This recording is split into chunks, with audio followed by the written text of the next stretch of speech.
Amenez les deux caisses en bois à proximité de l'installation. Déballez-les ainsi que les accessoires. Il est recommandé de mettre les vis et les petites pièces dans un conteneur.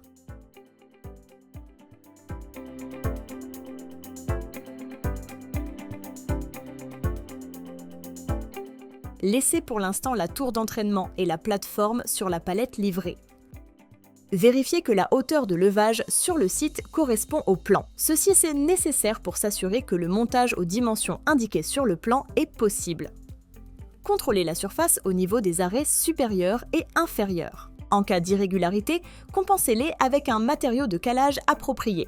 Marquez la position approximative de la tour d'entraînement. Les dimensions pertinentes sont 170, 960 et 170 mm. Vous vérifiez ainsi si l'espace disponible pour la tour d'entraînement est suffisant. Marquez les plaques à l'avant de la tour d'entraînement et dévissez-les. Vous pouvez maintenant fixer les lingues au boulon à œil préinstallé sur la tour d'entraînement. Soulevez la tour d'entraînement sur le site d'installation à l'aide d'un dispositif de levage approprié. La charge est d'environ 350 kg. Positionnez la tour d'entraînement à l'emplacement précédemment marqué et fixez-la provisoirement. Ne décrochez pas encore le dispositif de levage. Mettez la tour d'entraînement à niveau à l'aide d'un niveau à bulle. Lorsque la tour d'entraînement est alignée, fixez-la au moins 4 fois à la butée supérieure avec des vis M10. Utilisez une distance appropriée en cas de dépassement sur les balcons. Vous pouvez maintenant décrocher les lignes en toute sécurité et retirer les boulons à œil. Ensuite, retirez le couvercle inférieur à l'avant de la tour d'entraînement. Alignez la tour horizontalement vers l'avant et sur les côtés à l'aide d'un levier de montage.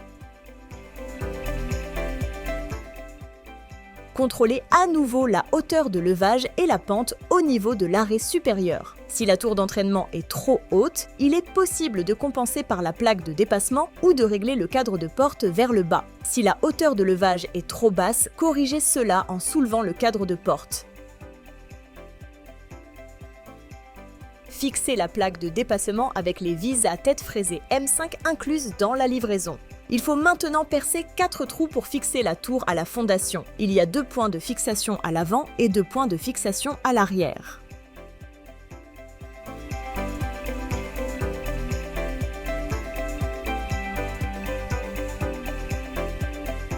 Selon les conditions locales, le chargeur sera monté soit dans la tour d'entraînement, soit à l'extérieur. Dans la vidéo, on voit comment il est fixé dans la tour d'entraînement à l'aide du support fourni.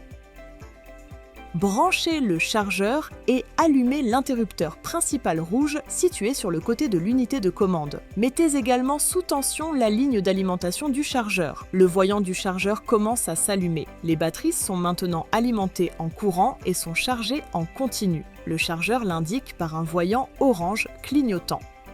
Les interrupteurs de sécurité de la porte inférieure sont livrés pontés en usine. Cela est nécessaire pour pouvoir déplacer l'entraînement sans plateforme. Assurez-vous que la porte supérieure est fermée. Dévissez la plaque de recouvrement du mode d'urgence sur la butée supérieure.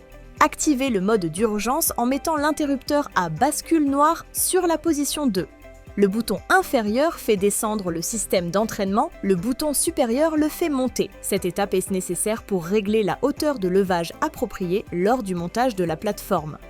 Déplacez la plateforme sur la palette en bois devant la tour d'entraînement à l'aide d'un chariot élévateur ou d'un autre dispositif de levage. Positionnez la plateforme exactement devant les plaques de montage de la tour d'entraînement. Utilisez le mode d'urgence pour amener les plaques de montage à la bonne hauteur. Retirez les serre-câbles des deux côtés et enfilez les câbles vers l'extérieur. Poussez la plateforme sur la palette vers la tour d'entraînement. Poussez la plaque de montage à l'aide d'un tournevis jusqu'à la position correcte. Ouvrez la porte de la plateforme à l'aide de la clé de déverrouillage d'urgence fournie. Vissez maintenant les vis à 6 pans creux M10 par 15 mm fournis avec des rondelles élastiques par l'intérieur dans les trous prévus pour relier mécaniquement la plateforme et la tour d'entraînement. Veillez à ne pas endommager les câbles. enfilez le connecteur à 2 pôles sur le côté gauche à l'intérieur et connectez-le au câble dans la plateforme. Le pont fourni peut maintenant être retiré. Pour l'étape suivante, nous recommandons d'utiliser un ressort de rétraction. Sur le côté droit, enfilez maintenant 4 connecteurs à 10 pôles pour la commande de la plateforme, d'abord à l'intérieur de la plateforme, puis vers le bas.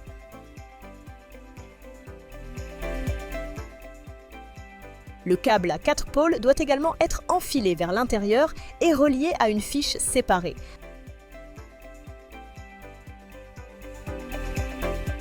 Maintenant, les câbles sont branchés dans le bon ordre. Faites attention à l'étiquetage des câbles.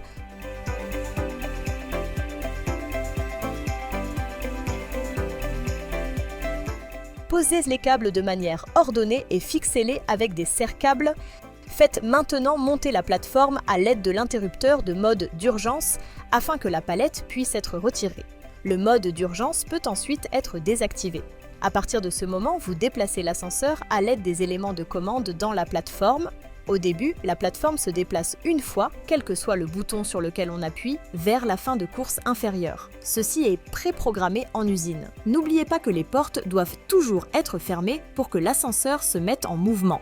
Si la hauteur de levage sur le lieu d'installation correspond exactement à celle indiquée sur le plan, aucun ajustement n'est nécessaire. S'il y a des écarts, ils doivent être compensés lors du montage.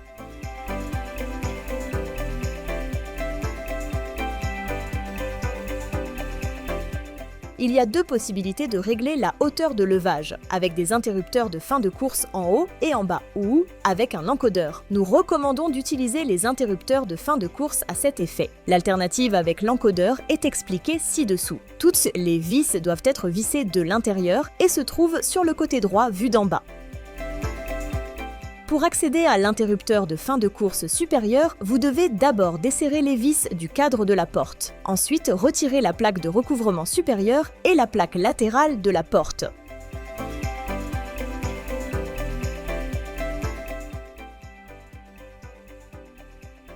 L'exemple montre comment procéder lorsque la hauteur de levage est réglée trop haut en usine. Marquez la position actuelle de l'interrupteur de fin de course avec un crayon. Amenez la plateforme à la hauteur de levage souhaitée. Pour fixer l'arrêt supérieur, ouvrez les vis de l'interrupteur de fin de course afin de pouvoir le déplacer facilement. Poussez l'interrupteur de fin de course vers le bas jusqu'à ce qu'il s'enclenche. Ensuite, resserrez les vis. Marquez également cette position.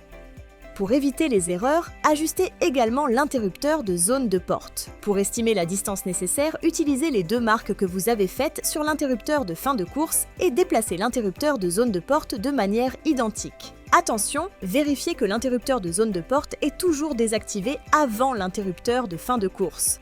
La plaque de l'interrupteur de vitesse se trouve à côté de l'interrupteur de zone de porte. Celle active, l'interrupteur de réduction de la vitesse à l'arrêt. Si souhaite une activation plus précoce ou plus tardive, la plaque peut également être déplacée en conséquence.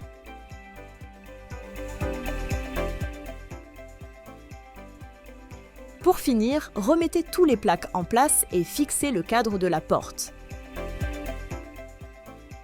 La fixation du point d'arrêt inférieur fonctionne selon le même principe. La position de l'arrêt inférieur doit être définie de manière à ce que le fond de contact ne soit pas activé, même en cas de charge lourde. Le réglage de la hauteur de levage à l'aide de l'encodeur est nécessaire pour les installations avec plus de 2 arrêts, mais il peut toujours être utilisé comme alternative aux interrupteurs de fin de course si vous le souhaitez. Si cette possibilité n'est pas importante pour vous, vous pouvez passer au chapitre suivant. Dans cette variante, l'interrupteur de fin de course inférieur ainsi que les 2 interrupteurs de zone de porte doivent tout de même être réglés. Attention, vérifiez que les interrupteurs de zone de porte sont toujours désactivés avant les arrêts. Assurez-vous que la descente d'urgence est désactivée et que les 2 portes sont fermées. Déplacez la plateforme à l'aide de la télécommande ou de la commande dans la plateforme jusqu'à la butée inférieure, elle se déplace lentement. Une fois en bas, la porte se déverrouille. Entrez sur la plateforme et refermez la porte. Appuyez sur sur l'interrupteur de service blanc de la carte de commande pour passer en mode de programmation. Naviguez jusqu'au point Réglages des arrêts et appuyez sur Enter. Sélectionnez maintenant l'option Détection de position et appuyez sur Enter, puis sélectionnez Encodeur et appuyez à nouveau sur Enter. Pour démarrer l'apprentissage, naviguez vers l'option Arrêt d'apprentissage. Confirmez en appuyant 2 fois sur le bouton Enter. Le message suivant apparaît sur l'écran ST0 supérieur à 0. Appuyez sur le bouton de commande de la plateforme pour vous déplacer vers le haut. Nous recommandons de s'arrêter environ 50 mm avant d'atteindre l'arrêt supérieur et de poursuivre le trajet. L'ascenseur se déplace plus lentement lors de la poursuite du trajet, ce qui permet de définir plus facilement et plus précisément l'arrêt. Arrêtez-vous lorsque la hauteur de sortie souhaitée est atteinte. La porte ne s'ouvre pas car la programmation n'est pas encore terminée. Sur la platine, appuyez sur le bouton Enter pendant 5 secondes pour terminer la course d'apprentissage et confirmez ensuite à nouveau avec Enter. Remettez l'interrupteur de service blanc de la carte de commande dans sa position initiale. Déplacez la plateforme vers l'arrêt inférieur, la plateforme descend à vitesse lente. La programmation avec l'encodeur est ainsi terminée. Lors du prochain trajet, la régulation de vitesse est active et l'ascenseur s'arrête à l'arrêt de fin de course supérieure programmé auparavant. Effectuez un test de conduite et vérifiez le bon fonctionnement des dispositifs de sécurité. Il s'agit de les barres de contact à l'arrière de la plateforme, la liberté de mouvement du fond de sécurité, le bouton d'arrêt d'urgence, l'ouverture et la fermeture en douceur des serrures de porte, l'éclairage de la plateforme et la protection contre le coincement à l'arrêt supérieur. Installez la télécommande fournie à un endroit facilement accessible pour le client. Répétez l'opération si vous avez commandé plusieurs télécommandes. Vérifiez si l'utilisation fonctionne correctement.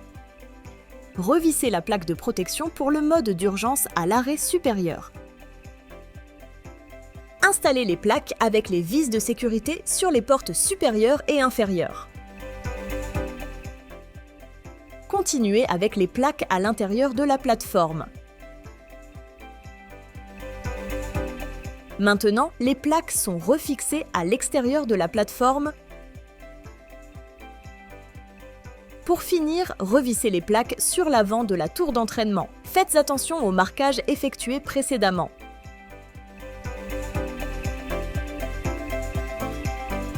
Pour finir, nettoyez l'installation avec un produit de nettoyage approprié. Le Sigma est maintenant installé et prêt à être remis aux utilisateurs. L'Ainer vous souhaite beaucoup de succès lors du montage.